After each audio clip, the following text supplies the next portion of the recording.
truly believe in keeping things simple when it comes to jazz piano. If there's something that you're not understanding, just break it down. And this is going to be the theme of this video, keeping things simple. Also, just as a side note, want to let you in on why jazz harmony for me has been significant, because I do know that not everyone wants to play jazz standards. Some people really appreciate the art of jazz harmony, in that even from my own experience, as much as I've played jazz gigs and whatnot, as a musician and someone who works in the field of music, not only playing music, I've also done things like reharmonizing lead sheets for clients, arranging music in different ways and these kinds of things. Other than that, I've also played, gigs that are not within the jazz style, and I truly don't know how I would approach even those other styles, in a good way, had I not delved into jazz harmony. So this video is going to speak to those people who want to learn jazz standards and those who just want to get more into harmony to just become an overall better player, composer, etc.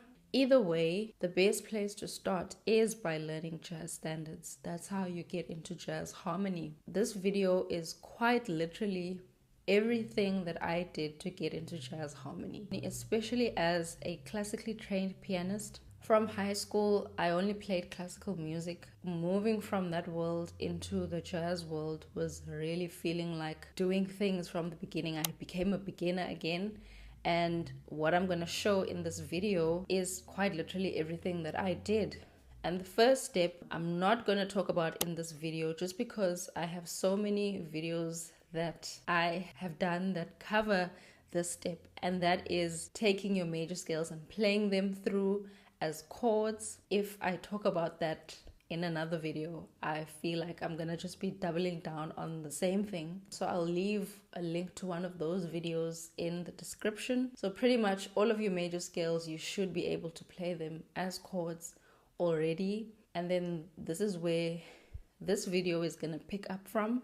Knowing your major scales as chords, now what do you do? You want to take a standard, and for this video I'm going to use a, shall I say, generic standard, or I don't know, but a standard that probably most people know, have heard, or have come across one way or another, and that is There Will Never Be Another You.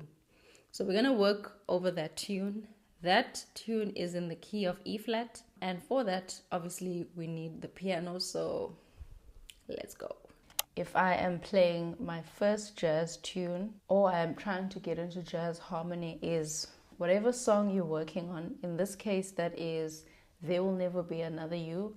I would first find different versions of the song, like if it's a singer, a horn player, a recording by a pianist. Find different recordings and listen to it. Listen to how they interpret the melody, and then you can come to the piano and then make sure that you know the melody well first.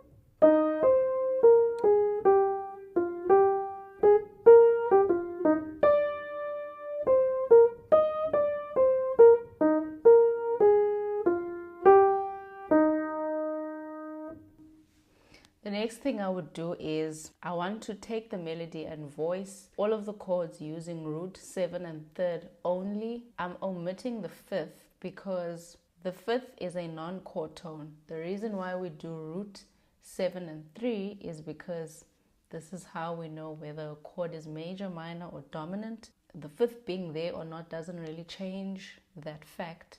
So you don't always have to have the fifth in there. The only time the fifth is going to be relevant is if it's an altered fifth. So in a chord like half diminished, the fifth is flattened, so we would want to have it in there. One thing I also want you to notice as we begin to voice, right? Root 7 and 3, that the left hand is always doing a type of a shell voicing. A shell voicing is just simply root and 7 or root and 3. Like in this case, I'm voicing my chord root 7, 3, and you can see the left hand is doing shell. So just take note of that, because that's what the left hand is going to do most of the time. Or like root and 3.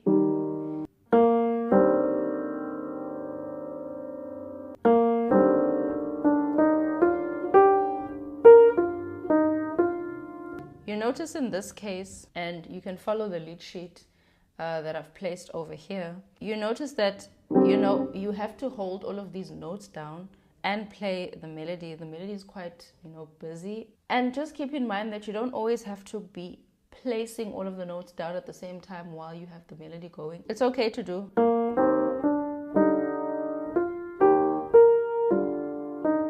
Play the root first and then the chord tones. Then we move to D half diminished. Here's the root, here's the third. Again, we're doing shell voicings in the left hand. Root and third or root and 7. Here's the flat 5. Here's the 7th. I'm focusing on spreading my voicings well, and I don't want chord tones too close to the bass, like it's just going to be too muddy. So you can either have that bass note here, or you can do a 10th. Here's that G7, root 7, 3 melody. So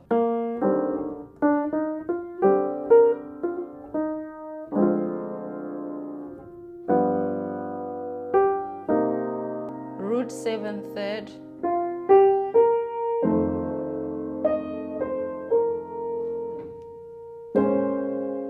root 7 third again for the B flat minor. Again, notice the shell voicings in the left hand, and the right hand does the rest. Then the left hand will move to E flat. I just do root and third there because, if you have common notes, you want to keep them. This D flat is a common note. The D flat is the third for B flat minor, but then it's the 7 for E flat 7.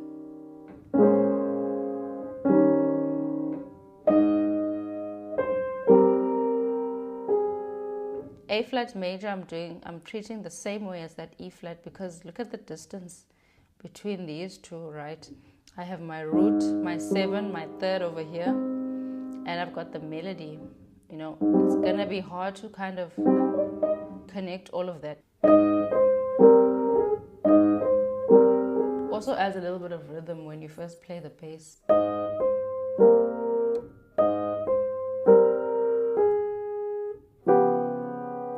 Here I'm doing root 3, again a shell voicing here, then the 7.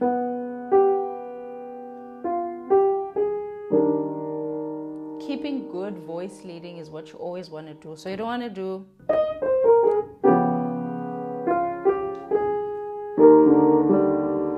why jump from here to there when you could move from. It's just better voice leading. Only root 3rd and 7th I'm using here with the melody.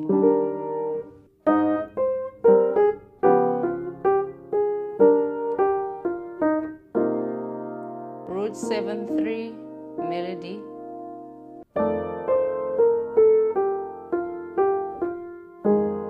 Root 7, 3 melody. So I could place it like that, or I could maybe put the 7 in here. Again, I have a common note, which is A flat. So I'll keep that A flat and it becomes the 7th of the next chord.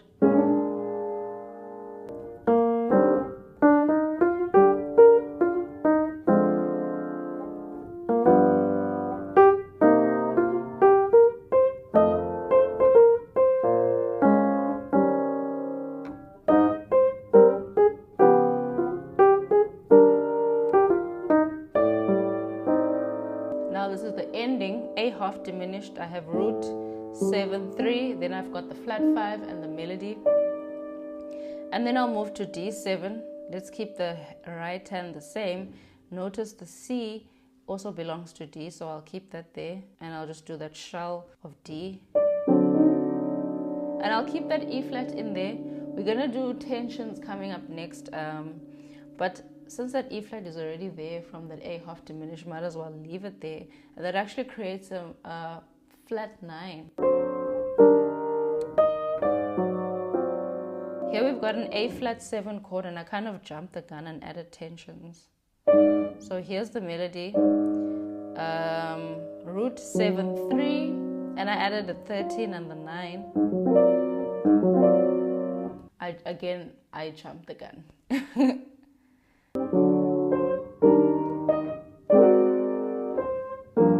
Root 7 third, root 7 third, root 7 third, root 7 third with the melody. And here to end, ending on a major 6 chord, because if I do major 7, it's gonna create this cluster with the melody note, because the melody in the end ends on the tonic. So rather I'll make it a major 6 chord. And when you have a major 6 chord, you omit the 7th, and it's nice to have the 5 in there. Typically when you have a major 6 chord, we also add the 5th. And that's the tune with just root 3rd and 7. Now we want to talk about tensions. I have this table over here for you to look at, which pretty much gives you the basic tensions that you would need for a major chord, a minor chord, and a dominant chord. Dominant chords are going to be a little bit more complex depending on whether it's a primary, secondary chord, etc. So let me just take a plain major 7 chord with the 5 root position in there. What I want to do is I want to add what we call the 9, which is just the 2nd degree from the root. This is the 9. We have the 9 available for major 7, and then we also have the 13. 13 is just 6th degree from the root. 1, 2, 3, 4, 5, 6. Let's look at minor chords. I'm going to take C minor, C minor 7. Minor 7 chords, we can do the 9. We can also do the 11. The 11 is the 4th degree from the root. 1, 2, 3, 4. And then for dominant chords, as I said, dominant chords are a little bit more complicated, dependent on whether it's a primary, secondary, dominant. But let's look at primary dominance for now. A primary dominant is just pretty much the chord 5 of the home center or the home key, which in this case is E flat major, in the key of E flat, so the 5 would be B flat 7. So in root position, that's B flat 7. And for primary dominant, what usually works nice is the flat 9 and the 13. And at the 13, which is a 6th degree, I'll do it over here. Nice sound. And it wants to resolve. Probably wouldn't want to do it in that root position manner. I'd probably do shell voicing in the left, then flat 9, then 3 over here, then I'll do 13 on top. Sounds more open. So now let's see if we can fit these tensions in the root 7 third version that we just did. I've added the 9th in there because initially I had. So I'll do.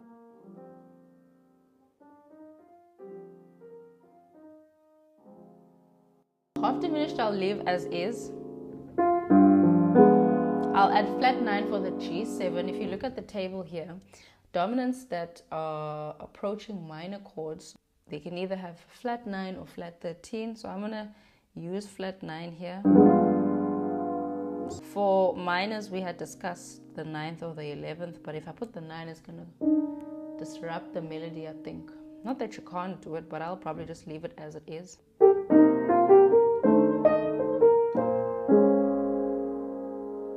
And what I'll do is for this minor chord, I can add the 9, remember? So I can cluster that 9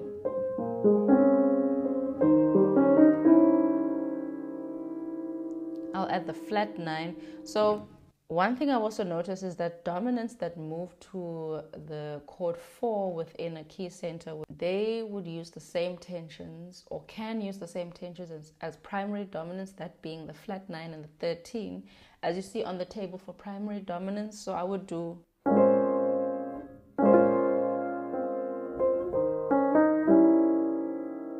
flat 9, 13.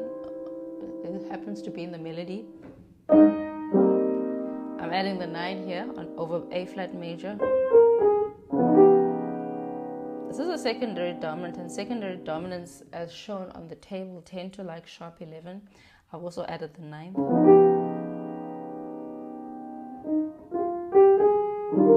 Adding the 9th here as well.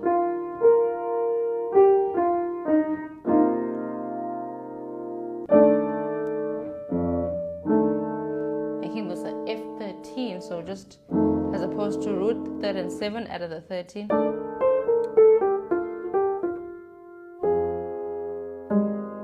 Adding the 9, root 7, 3, 9.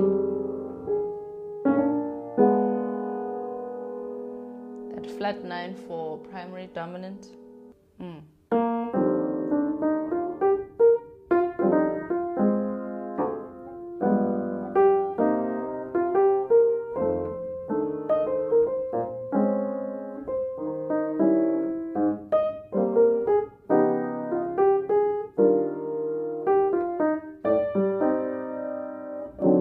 Here we had already established that flat 9.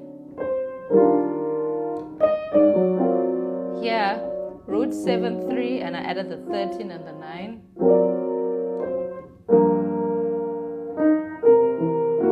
Secondary dominants like sharp 11, I've added sharp 11, so you can follow along with that table there in order to choose. But also, what I'm actually doing is from the root 7 3rd sort of situation that we did, I'm keeping the same structure and then seeing where I can fit a tension, you know, within what I already had as it relates to root 7 and 3rd, whilst also maintaining good voice leading. And that would pretty much be the basic way of playing a tune with root 3rd 7th, which essentially is what makes up the progression. And then the tensions, which will add nice voice leading and texture. You know, there are other things that you can add, of course, that are more advanced, but this is the basic thing that you want to do for all of your songs when you're starting out, right? Now, once you have this, right, this is more like a solo piano playing style, and what you want to also do, because you won't always be playing alone, of course, you'll be playing with a band at times. So what you also want to do is you want to work on left-hand voicings, and I'm going to show you how you would approach that. Left-hand voicings can either be built from the 3rd or the 7th, which are the chord tones. So if we have E flat major 7, I would build a left-hand voicing from the 3rd. So that would have the 3, 5, the 7, and the 9. These will all be nicely illustrated on the PDF as exercises for you to work on, so you can check out that PDF. Here's the same voicing, which is actually the same configuration of notes here. 3, 5, 7, and 9, but in a more cluster style. For D half diminished, you can play from the 3rd. But I actually typically like to play a D half diminished in root position.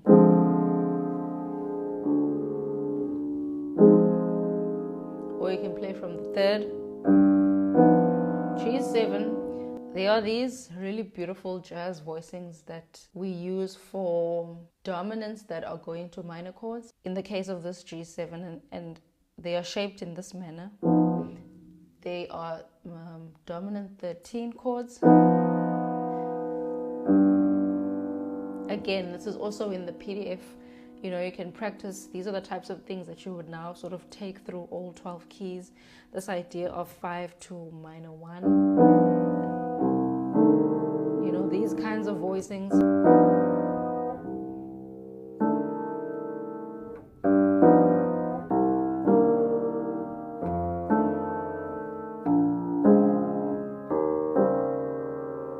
left hand voicing either starts on the 3rd or the 7th. That's all you need to remember. So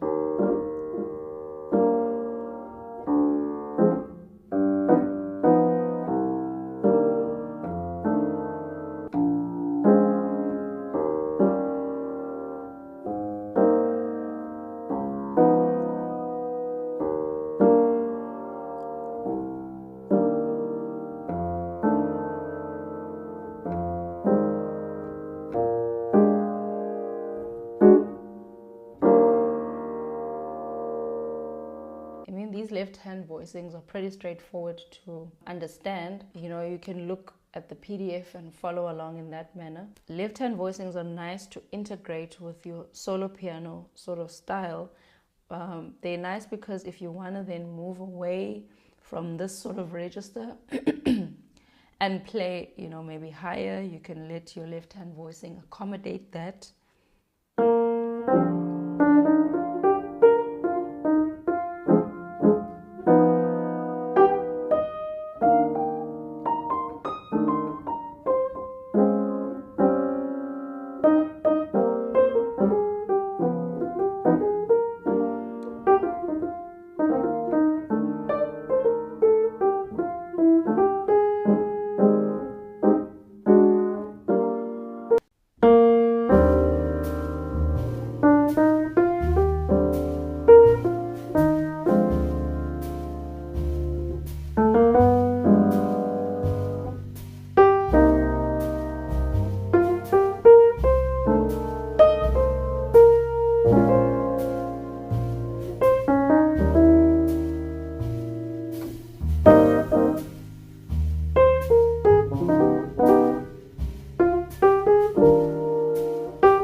So that's the video, you guys. I really hope you enjoyed it, and I am for sure without a doubt that if you put these things to good practice, if you are a beginner, you take your favorite tune and you work through it in this way. All of your repertoire that you're working on, you work on them through this way, your playing will improve, and you'll start getting the hang of things. There's an extended version of this video which I'm going to post in my YouTube membership, and also if you get the PDF, you will get the extended version of this video. What we will be talking about in that extended video is pretty much, other voicings that would want to look at, like cluster, altered voicings, drop 2. I will talk a little bit more about that and how you can then add that to, really start to build your playing. So if you want to check that out, That's going to be in my YouTube membership, or you can get the PDF. Circling back to what I said at the beginning, before you do the root third seventh thing, you want to check out all of your major scales as chords. And if you're like a super beginner and you have no idea about that, I'm linking some videos that you can watch in the description that I've done, some time ago, that's going to be very helpful for you. Otherwise, there's also a booklet that I did called I Wish I Learned This at Jazz School. I don't know why that title always cracks me up, but you can pick up that PDF as well, and it basically just demonstrates all of the 12 keys written out as chords if you prefer to read them, and it is also linked with a video. Cool. So I hope this video helps, and all the best with your practicing. Please be sure to leave a donation if you've been helped by this video or any other of my videos. There's a link in the comments, and I'll see you again in the next one. Bye.